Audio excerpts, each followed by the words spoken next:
E aí, galera, vamos para mais uma aula nossa de geografia do terceiro ano, né?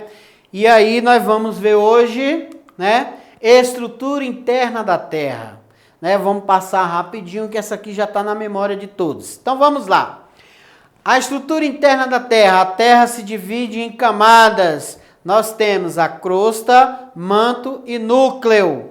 Então vamos lá, a crosta nós temos a crosta continental, que é os continentes, a parte superficial, e a crosta oceano, também chamada de assoalho, correto? Depois nós temos o manto superior que está mais próximo à crosta terrestre, a parte mais sólida, e o manto inferior que está mais próximo do núcleo. Depois nós temos o núcleo interno e o núcleo externo. Conforme as teorias, o núcleo interno sólido, núcleo externo líquido, em alta temperatura, né?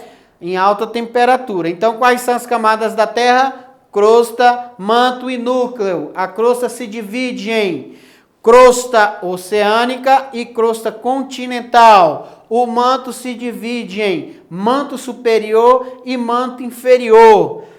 Núcleo interno e núcleo externo. Beleza? Então vamos para frente. Dentro da teoria, né, das divisões de camadas da Terra, nós temos o que nós chamamos de várias teorias. Como nós tivemos a teoria da deriva continental, onde os continentes ficavam à deriva. Nós temos a teoria das placas tectônicas, que é o que explicou a teoria da deriva continental, que tinha a ideia que esses continentes eram juntos, né, formando o que nós chamamos de Pangeia. E aí, mais a teoria não explicou como esses continentes se separaram. E só veio explicar com a teoria das placas tectônicas e a teoria mobilística. O que é a teoria das placas tectônicas? Nós sabemos que as placas tectônicas elas se movimentam. E o que faz as placas tectônicas se movimentarem? É exatamente essa circulação térmica, que nós chamamos de correntes de convecção, que acontece no manto, por estar em alta temperatura. Eles vão criando as correntes de convecção. É só nós lembrarmos, né? Quando nós colocamos a água para ferver e jogamos um punhadinho de arroz, você vai ver que os grãos de arroz começam a se movimentar. Se movimentar por quê? Porque nós temos o que nessa circunstância? A molécula de água mais densa desce, aproxima da alta temperatura, expande novamente a molécula, sobe, resfria, desce. Esse sobe e desce dessas partículas vai criando, o que não sei se dá para vocês perceberem, essas correntes de convecção. Essas correntes de convecção é que vai fazer, na verdade, as placas se deslizarem sobre o manto, né? E aí vai, o direcionamento de cada uma vai ser de acordo com as correntes de convecção presente em cada placa tectônica. Voltando aqui para um pouquinho, e aí nós temos o nosso planeta nessa circunferência, nessa estrutura. Dá para ver aí as formações, né, de vermelho, são o que nós chamamos de limite das placas tectônicas. Cada pedaço desse, nós chamamos de placas tectônicas, e onde ela possui os seus limites. O Brasil está localizado aqui no que nós chamamos de a placa sul-americana. O Brasil faz limite com a placa aqui a oeste com a placa de Nazca e a leste com a placa africana, né? Aqui no meio do oceano, criando aqui o que nós chamamos de cadeia mesoceânica. Beleza! Então vamos aqui para frente. E aí, essas placas tectônicas, nós temos o que nós chamamos de limite das placas tectônicas. Elas se deslizam no manto, através das correntes. E esse deslizamento, essas, vamos dizer assim, porções de crosta terrestre, nós chamamos elas de placas, certo? Então, cada placa tem seu limite. E aí nós temos 3 tipos de limite de placa. Limite divergente, quando duas placas se movimentam em direção oposta. Uma em direção oposta da outra. Quando nós temos esse movimento, o que se cria? nova crosta terrestre. Por que que se cria nova crosta terrestre? A placa está acima do manto. Então, duas placas vão em direção oposta. O que que sai de lá? Magma. O que é o magma? Rocha derretida. Se é rocha derretida, sai do interior da Terra, vai se resfriar, formando nova crosta terrestre. Então, no limite divergente, nós temos duas placas se movimentando em direção oposta, tendo formação de crosta terrestre. No limite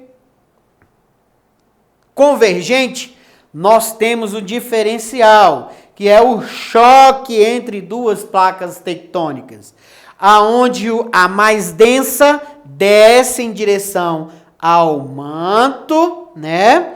E a mais leve, a menos densa, ela sofre o choque, uma deformação. É aonde se criam as cadeias montanhosas, que nós vamos estudar mais na frente.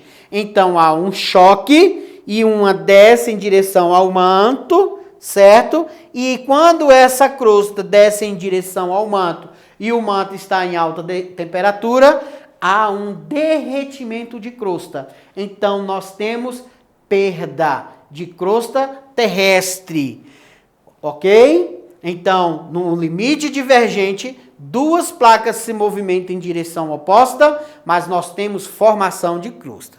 No limite convergente, nós temos o choque de duas placas, mas nós temos destruição de crosta. Por quê? Porque uma vai em direção ao manto. E o outro limite é o transformante, é quando duas placas resvalam uma na outra. Nesse limite, nós costumamos falar que não tem nem formação e nem destruição de crosta terrestre. Então, rapidinho, revisando. Nós temos limite divergente, limite transformante e limite convergente. Limite divergente, duas placas em direções opostas e formação de crosta. Limite transformantes, resvalam, duas placas deslizam uma do lado da outra, nós temos conservação de crosta. Limite convergente, choque, duas placas na mesma direção, nós temos destruição de crosta, ok? Nessa questão, nós temos no nosso planeta o que nós falamos, que nós estudamos, que nós chamamos estrutura geológica. Então, nós temos toda a Terra sofreu, né, o resfriamento, né, incandescente, que se transformou em rocha. E essa rocha deu as nossas estruturas. E como foi que essas estruturas foram sendo coexistentes no nosso planeta? O desgaste da própria rocha. As estruturas geológicas têm três bases: escudos cristalinos, dobramentos modernos e bacias sedimentares. Os escudos cristalinos, né? Os escudos cristalinos são as rochas matriz, né? Aonde elas foram oriundas do próprio resfriamento do magma. E essas próprias rochas cristalinas, escudos cristalinos, elas foram se desgastando. Esse desgaste fez nascer as bacias sedimentares. A rocha se desgastou, os detritos, né? E esses detritos foram acumulando na superfície. E essa superfície formou o que nós chamamos de bacias sedimentares. E os dobramentos modernos, o que são? São as áreas onde sofreram grandes choques, a crosta terrestre, as grandes deformações, as grandes cadeias montanhosas como as Cordilheiras dos Andes, as Montanhas Rochosas e o Himalaia, né? E o Himalaia, como nós podemos observar, por que eles são chamados dobramentos modernos? Porque no tempo geológico de sua formação, eles são os mais recentes. Então, no Brasil, por exemplo, nós não temos dobramentos modernos.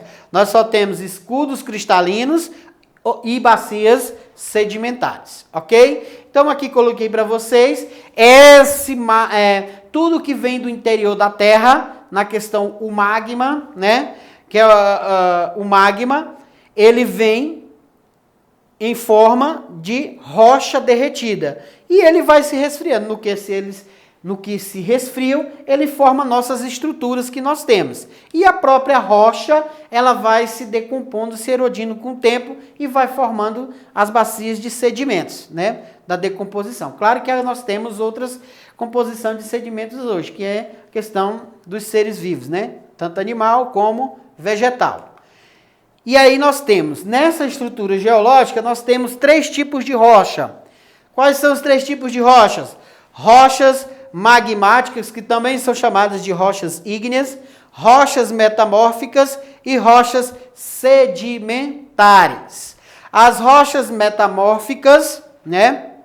Metamórficas são originadas das rochas ígneas e aí, por sua vez, elas se desintegram, quer dizer, sofrem um processo de erosão e formam as rochas sedimentares que são compactadas, né, uma na outra durante milhares e milhares de anos. Então, a rocha magmática ou rocha ígnea, nós podemos dizer que tem as extrusivas e intrusivas. Intrusivas são as que são formadas no interior da Terra. Extrusivas são formadas na parte externa, como o resfriamento do próprio magma. Ok? E aí nós temos essa composição. Nessa imagem eu coloquei para vocês, para a gente ter uma ideia, como funciona o resfriamento, né, na superfície. Quando nós temos aproximação com o mar, a própria lava se resfria novamente e forma uma nova composição de crosta. Quer dizer, a crosta terrestre ela vai aumentando nessa circunstância. A lava desce, resfria e forma nova composição. Ok? Tranquilo? E aqui coloquei para você rapidinho a questão de quê? Do ciclo da rocha. É o ciclo, né? Ela se forma, né? Você tem a rocha ígnea, que ela vai se desgastar, né? A rocha ígnea se desgasta, se transforma na rocha metamórfica. O que é a rocha metamórfica? É a alteração da rocha ígnea, quer dizer, ela sofreu alteração na sua composição. É uma rocha que nós denominamos metamórfica, sofreu uma metamorfose. Ela se originou diretamente do resfriamento do magma, mas pressão, temperatura no interior da Terra fez ela se transformar. E a rocha sedimentar é o detrito de todas as outras rochas. Ok, galera? Na próxima aula nós estaremos aí concluindo mais dos nossos conteúdos. Até a próxima!